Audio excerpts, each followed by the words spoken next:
that we don't talk about Patty. Speaker, we are live. You may begin, Linda. Good afternoon. I'm Linda Sato with the California Child Care Resource and Referral Network, and I'm honored to be invited to moderate today's roundtable discussion because it's so important to introduce you to the child tax credit under the American Rescue Plan, especially because this relief lays the foundation for much hope and optimism for us in the Bay Area and in California, and what the nation needs for our continued growth. We've all had an extremely difficult year with many undeniable losses, and we all know so many that have suffered through no fault of their own. And you should know how beautiful and smart our national leaders have been to put a stop to the hurt and to pivot to real solutions that connect care and opportunities necessary to support the vast majority of families in this greatest time of need. If anyone you know is eligible for the child tax credit, they must file their taxes to receive these benefits, and the deadline to file taxes has been extended to May 17th. And it is important to claim the credits that apply to you and your families. And if you're unsure of how to correctly file your 2020 tax returns, in today's conversation, we'll guide you to where you can get free federal tax assistance. So we hope all of you listening today will help us spread the word and connect people to the available support that they can apply for. So before introducing our roundtable panelists, I am privileged and honored to introduce a longtime champion for children, for women, for our disadvantaged populations, for our families. And she is someone who has had in her heart and vision and has fought for the best interests of all of us as a united, caring, and strong people across our nation. And we are so proud to be represented by our San Francisco leader in Congress, the Honorable Madam Speaker of the House, Nancy Pelosi. Thank you very much, Linda. I accept your kind words about what we've accomplished on behalf of my House Democrats who have the courage to make all of it possible. But I also thank you for your kind words and your leadership. Actually, Linda really stated the purpose of today. As we gather here, we are part of the House Democrats' Child Tax Credit Week of Action. And it is this week because, as Linda said, it is very important for people to file their tax returns, even if they're not paying taxes. I'm sure Kevin will have more to say about that later and others on our panel. And Linda Asato, Kevin Zwick, Sarah Kimberlin, Mary Ignatius, Jenya Cassidy, we're honored to have them as part of our important panel with information for all of us. But our VIP is Maria Handres. Did I say it right? Maria Handres. She's going to tell us her personal story about her situation and her child. And nothing is more eloquent than that as to pointing out the need for this public policy. We're very proud because in the American Rescue Plan, we fought and won this child tax credit. And we're fighting to make it permanent. We'll see. I think the president's at 5 years now, but we'll see how we go. Rosa DeLauro, a member in Congress, has been introducing this bill for the past 13 Congresses, and now we've had some successes along the way. But in California, nearly 90% of the children will benefit who have suffered in this crisis, and over 500,000 children in our state will be lifted out of poverty. But in the country, nearly 27 million families will benefit and cut child poverty in half. Cut child poverty in half. That's why we want to make it permanent. We'll have about 60,000 kids in San Francisco. Family will get about $2,400 more if they have a younger child under 6 and are living in poverty. So this makes a difference. And we really want people to take it. It's not a benefit if it isn't used by those it is intended to help.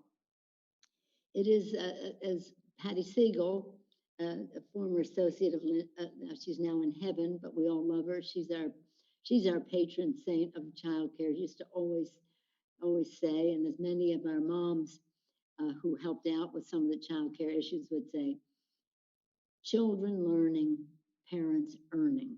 This is so good for the families, not just the children, but the whole well-being of the family. So It's very important, and I thank this distinguished panel for bringing their expertise to this. I would say, last week we had the State of the Union, and the joint session of Congress, and we had a week and a half ago we had Kamala Harris, our Vice President from the Bay Area, and Nancy Pelosi, Speaker of the House from the Bay Area. And people said, "Well, how did it feel standing there?" I said it felt great. We were honored. However, we felt greater when the president spoke out about child care, family and medical leave, equal pay for equal work, passing the Violence Against Women Act, um, one of my personal favorites, Fight for 15, raising the minimum wage. The list goes on ways that we can build back better by making sure that women and dads who need this care, child care and other benefits, the senior care and the rest, for seniors and people with disabilities in our family. We can build back better if we have the full participation of everyone in our society. So again, let's take Linda's instruction and make sure that we spread the word. And if you're listening, make sure that you have filed your tax returns, even if you're not paying taxes, so that you get this benefit. With that, I want to thank Linda for her leadership and yield back the time to her. Great. Thank you, Speaker Pelosi.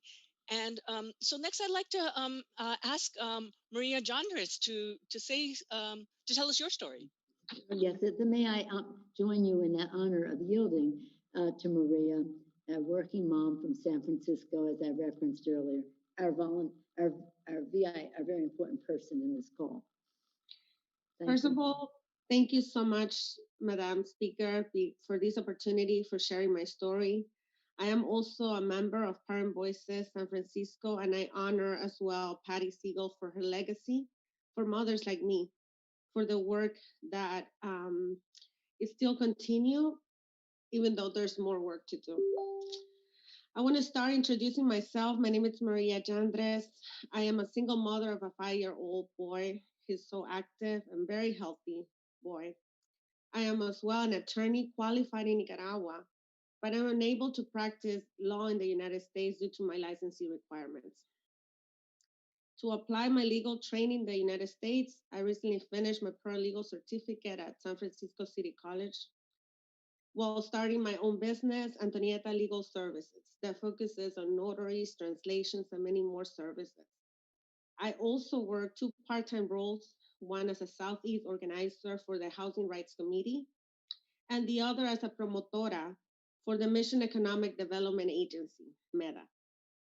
We provide informational campaigns to Latinx community and for resources that are available in San Francisco.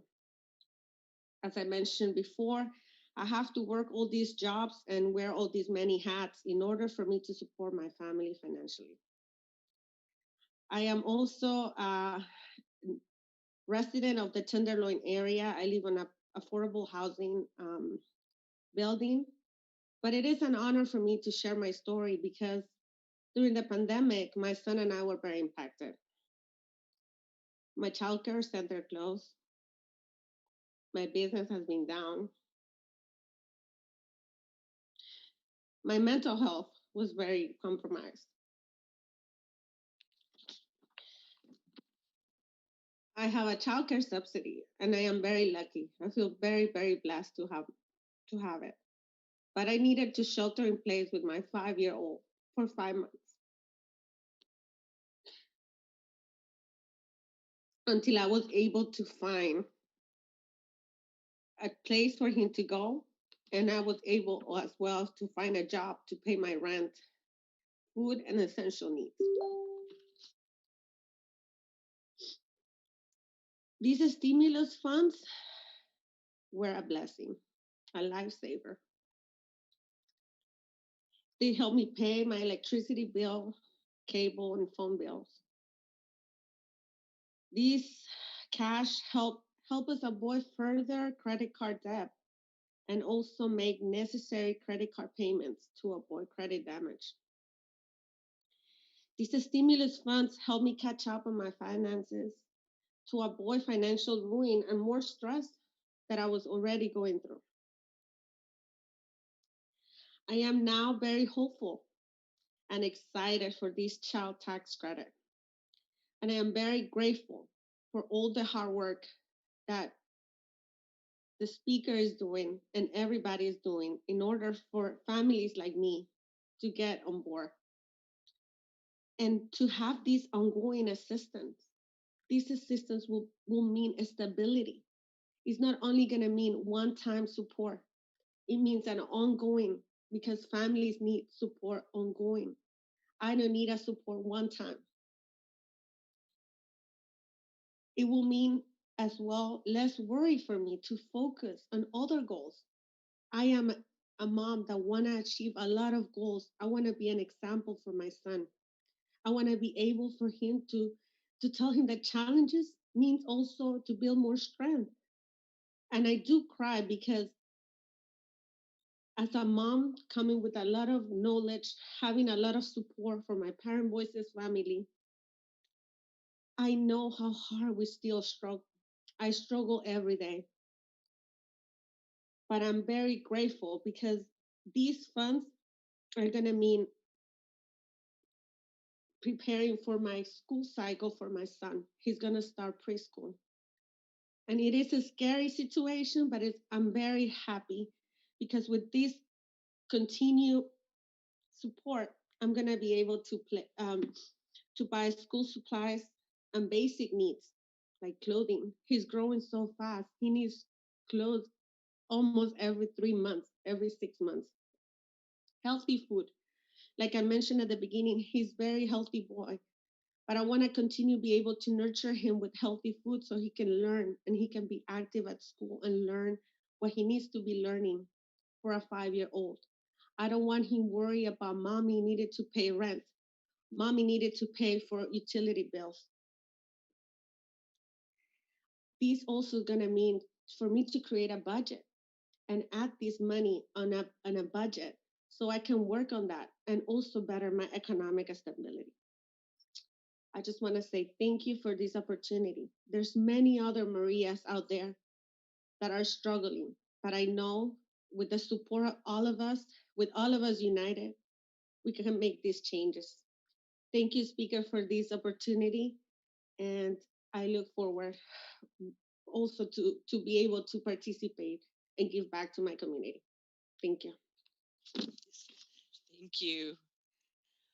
I am going to open it up so that our panels can also weigh in on this conversation and enhance, um, any of the comments that Maria kicked us off with. So just going to reintroduce the panel very quickly, and then I'll jump into some questions that I'll ask of you, all of you. So on my upper left hand is Kevin Zwick. He is the Chief Executive Officer of the United Way of the Bay Area, and they have an amazing initiative that I hope he will talk about, the Earn It, Keep It, Save It, that will also support people in the application process as well.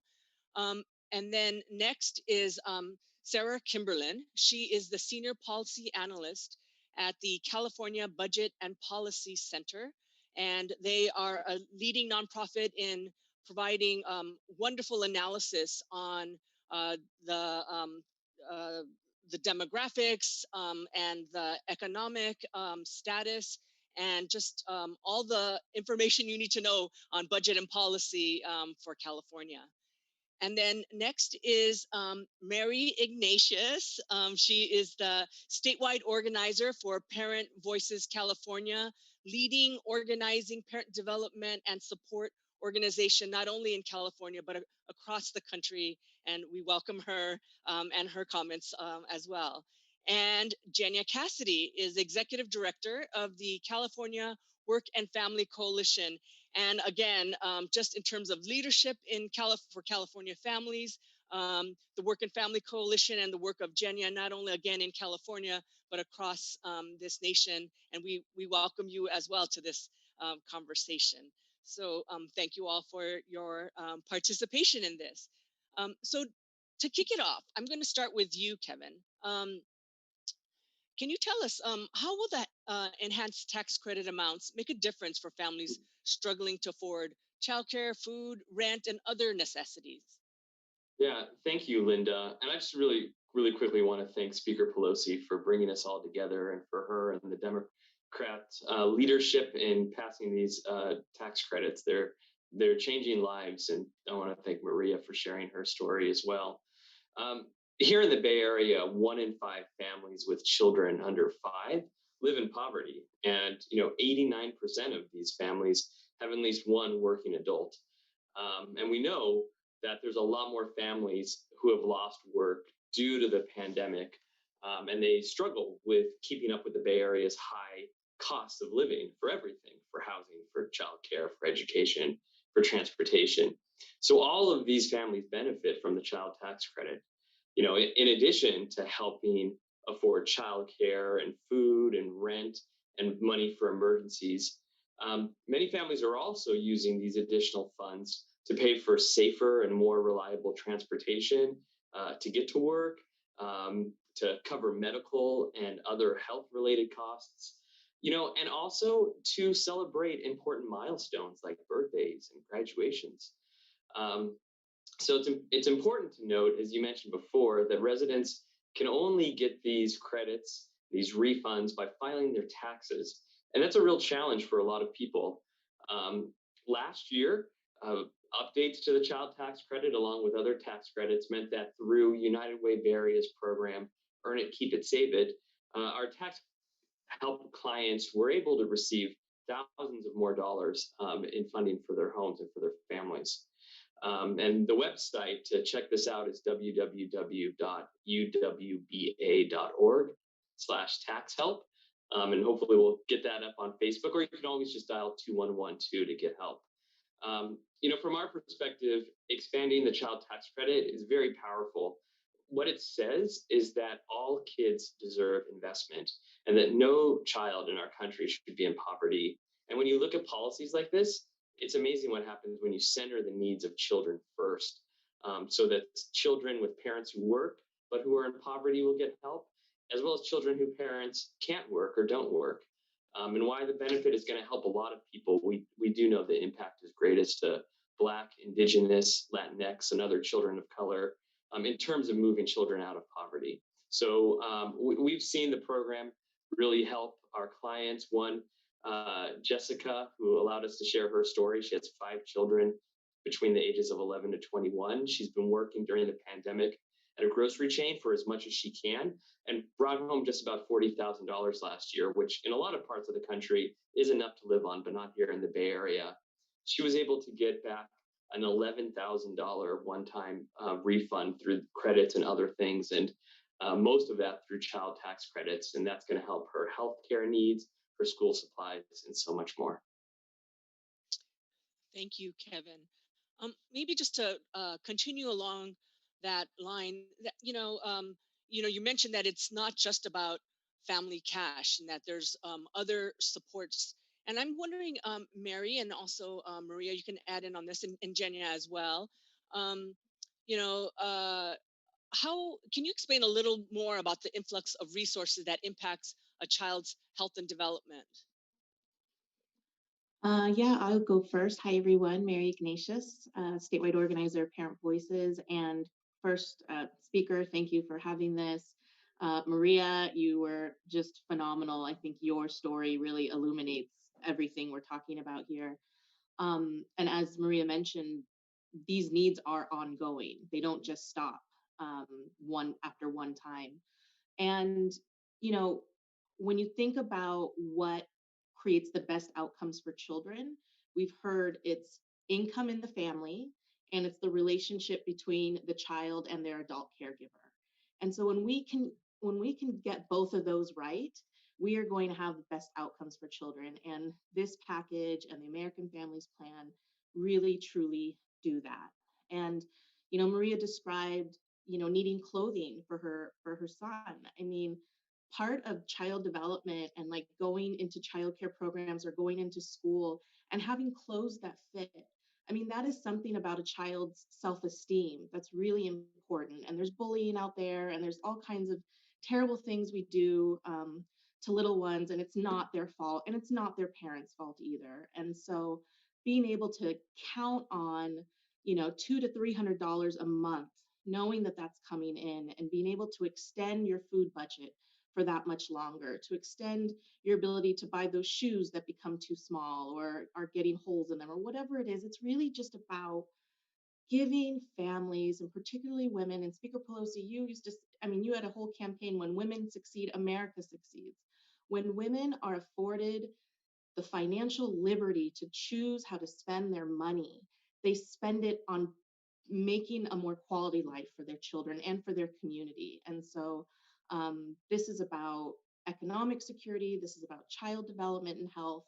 It's about the economy. It's so much more than just a one-time payment. And I just feel I'm so excited, so excited for all of our members who are finally going to feel the relief that they've worked so hard for, whether they were working multiple jobs like Maria, or at home, not working, but just not being paid for being a caregiver at home. And so these tax credits really celebrate the work we all do, paid and unpaid.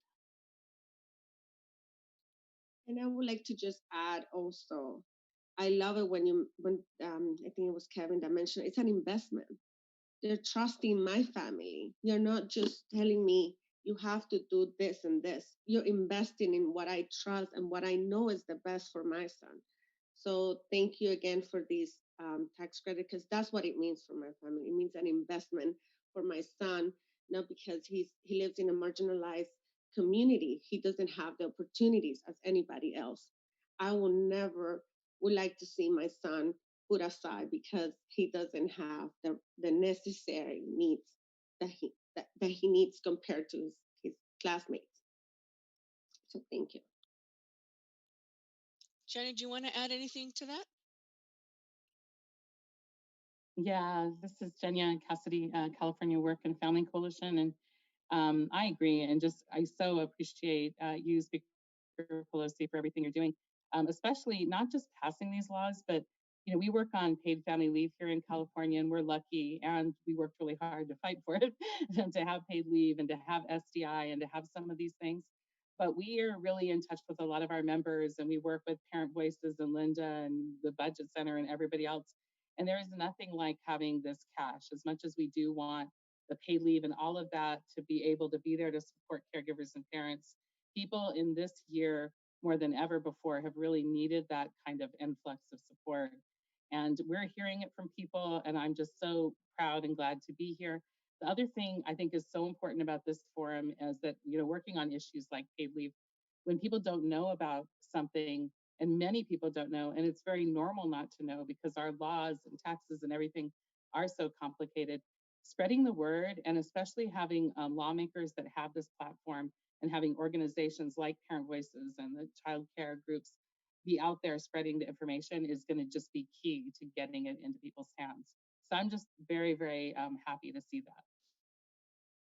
Absolutely. I'm going to come back to the outreach part in just a second, but I'm going to shift a little to Sarah from the Budget Center. If you could tell us a little bit about how this tax credits and some of the other supports, how that helps combat child poverty. Sure. And I'll just echo everyone else in saying I so appreciate the opportunity to be a part of this event. And as a policy analyst, the California Budget and Policy Center focuses on policies that affect Californians with low and moderate incomes. This policy is the child tax credit expansion is one of the things we've been following most closely and are most excited about among all of the different exciting developments that have happened this year, because of the potential for having a really transformational effect on children and families, and really the economy and society more broadly, because of this significant investment of resources. I really want to emphasize just how big of a deal this is. Researchers have looked at how this will affect child poverty. And they've calculated, so researchers at places like Columbia University, the Urban Institute, calculated that this child tax credit expansion in combination with other parts of the American Rescue Plan can cut child poverty in half. And I mean, that's really remarkable. That is not that is not a typical level of effect that we see on something as fundamentally important as making sure that children have the resources that will really set them up to be able to be achieve their full potential in development and health and long-term well-being for them and their families. And back to the speaker's comment, your comment earlier about making it permanent, that's another issue, that there is just really the potential for just a long-term dramatic transformational effect if this level of support could be extended over the long term to help people meet their needs over the long term. Yeah, I'm also struck by our own demographics here in California about the percentage of families with young children that are in poverty. And, it just feels like for California, we should be able to do better by our families. And so the opportunity this means for us lifting all our families in our state just is amazing. And it's an opportunity that we don't want to miss for our families. So I want to shift a little bit to some of the what's available. How can people take most advantage of of applying and all that? And so I want to ask Kevin, how can a family find out about the assistance that they will be able to receive from the tax credit? Yeah, I mean, I would say to figure out how much you might be able to access is that, it's dependent on a lot of things. And so folks, first and foremost, have to file a tax return to determine the final amount. Um, and most working families who come to United Way Bay Area, to one of our Earn It, Keep It, Save It sites, are going to be able to qualify for the child tax credits. And I should say, even if you haven't filed a tax return in the past, you still can. Even if you think you didn't have income in a certain year, you still can and should file a tax return so that you can access these benefits. IRS.gov website is there, but honestly, it's a little hard to navigate. There's going to be a portal online at some point to enter in information and get information back, but it's not up yet. So the very best thing you could do is to find a free tax preparation site, such as Earn It, Keep It, Save It here in the Bay Area, or you can visit our website, uwba.org/tax help, or of course calling 211, or really just ask anybody who helped you with your last year's tax filing.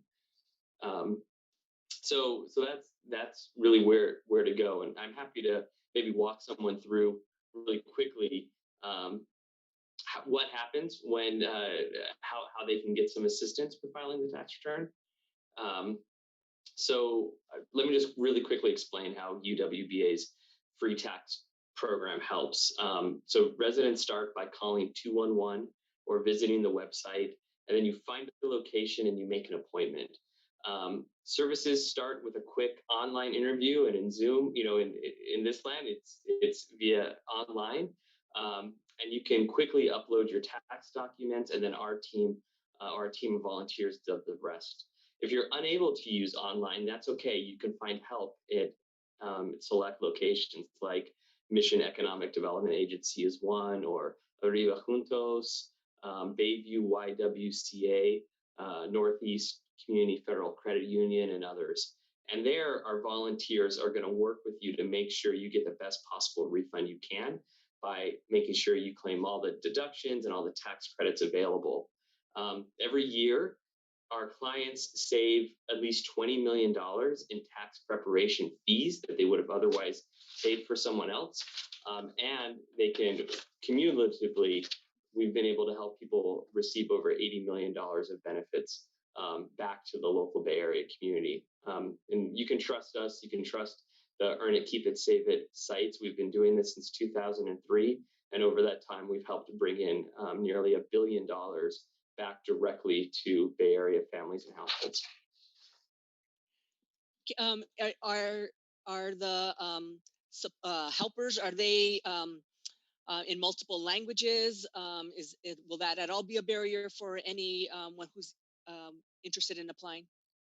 No, that's a great question. When you call 211 or when you go online, we have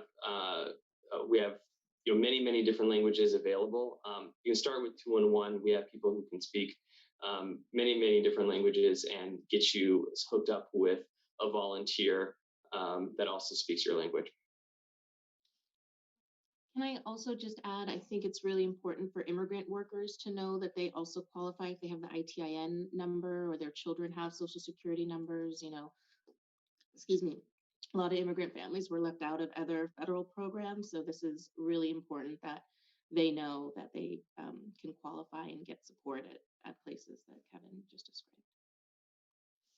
And I don't know if it's Sarah or Kevin. Maybe you could demystify a little bit. What does it mean to have it be refundable?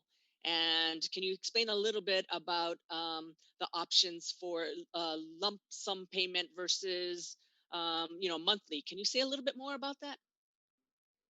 Sure, I can talk about refundable. Like, what is a refundable tax credit? 'Cause it's a term that is maybe not familiar to everyone. But what refundable means is that when you file your taxes, you can get money back beyond what you owe in taxes. So that means even if you don't owe any taxes at all, then you can still get money back through the child tax credit and other refundable credits.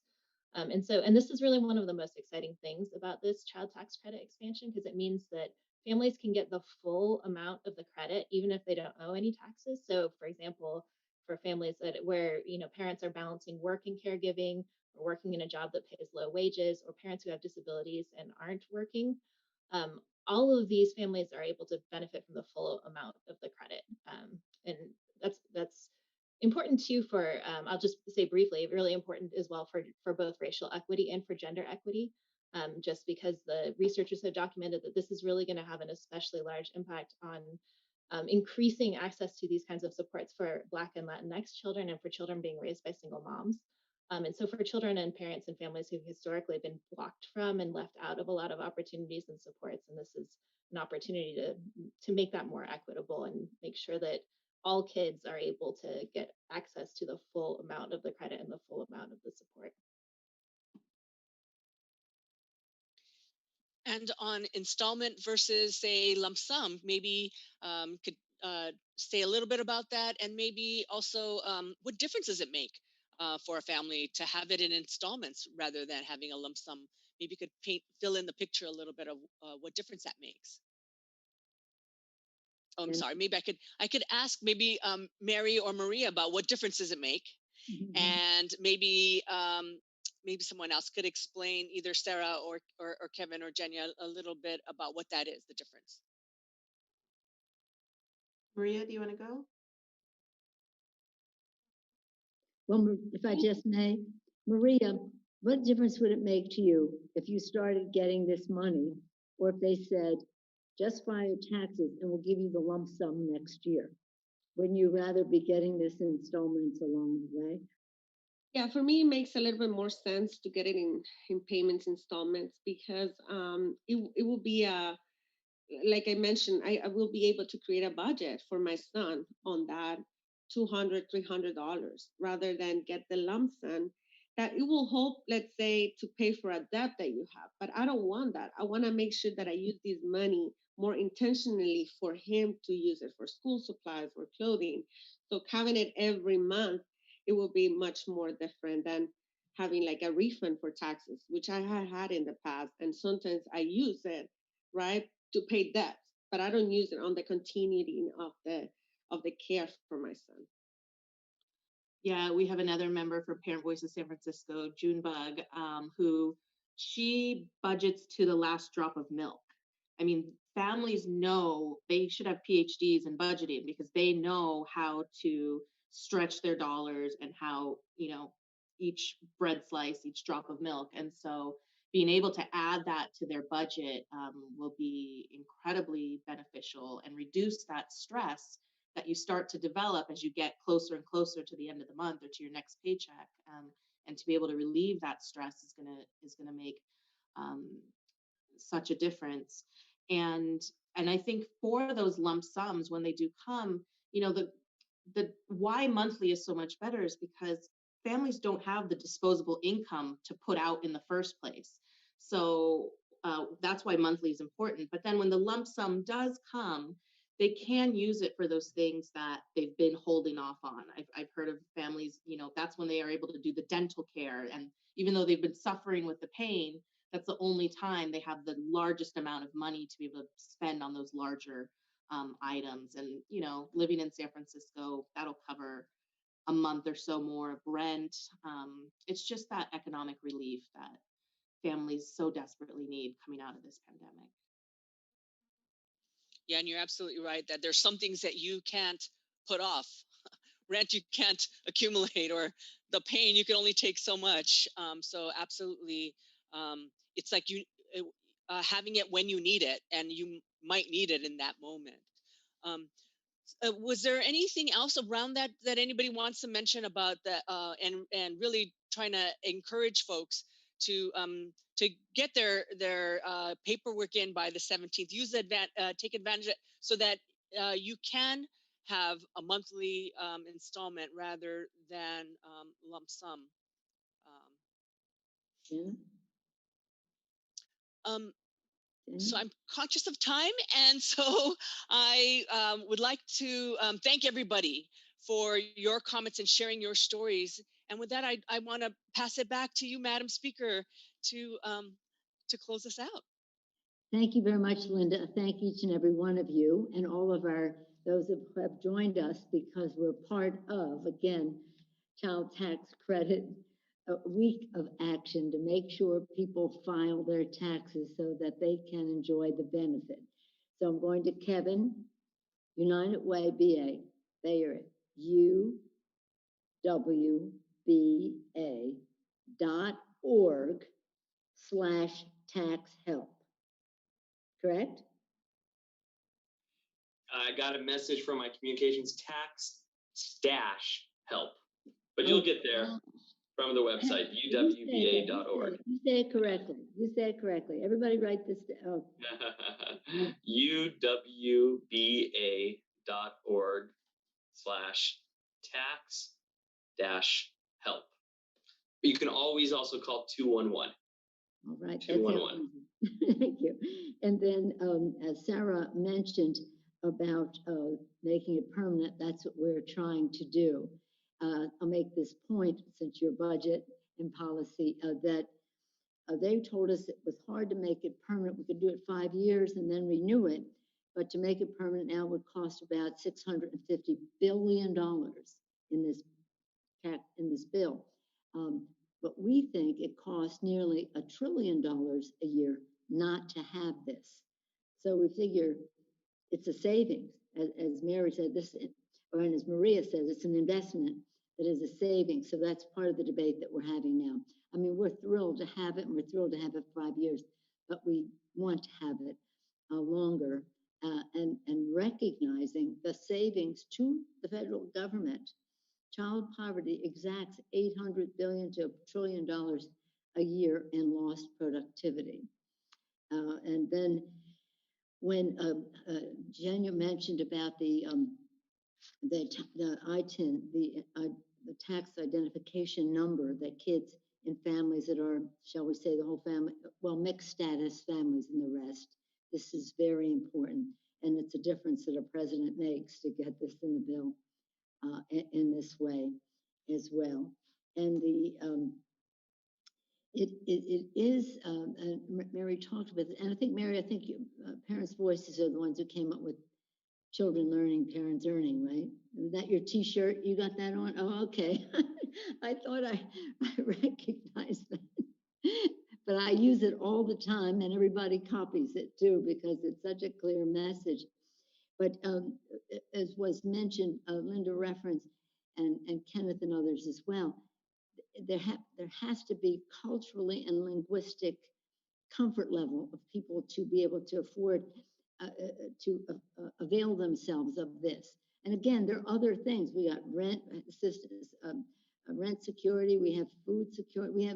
We have all kinds of other things in the bill that we're depending on local communities. Linda knows all of this so well, that really serve to meet the needs of the community in a way that is comfortable for them, respectful of the differences, but wanting to emphasize the urgency.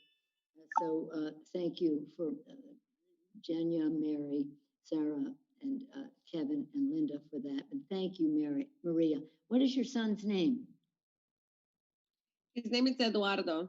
Eduardo. Tell Eduardo we all send our love, okay, to Eduardo.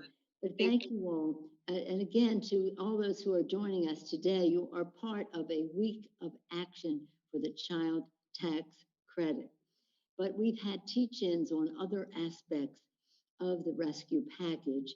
And now, as we go forward with the recovery package, whether, again, food, rent, money in the pocket, all different kinds of things. And of course, the vaccination to make it available to people in a culturally, linguistically comfortable way to them, because everything is better if we crush the virus. So this is about putting vaccines in the arm, money in the pockets, children safely in school, and parents safely at work with the proper child care and child tax credit to help them afford their responsibilities and opportunities. So, Linda, thank you so much. I'm going to yield back to you for the last word. I just want to thank all our panelists again. I feel like it's all our responsibility to try to support all the families that that are eligible for this, that need it, that it's important to get the word out. Otherwise, we don't want to continue seeing people suffer, and it's an opportunity for us to try to do something to curb that child poverty. So I hope we all spread the word. And thank you very much, Madam Speaker. Thank you, all our guests, and get the word out. So thank you. Thank you.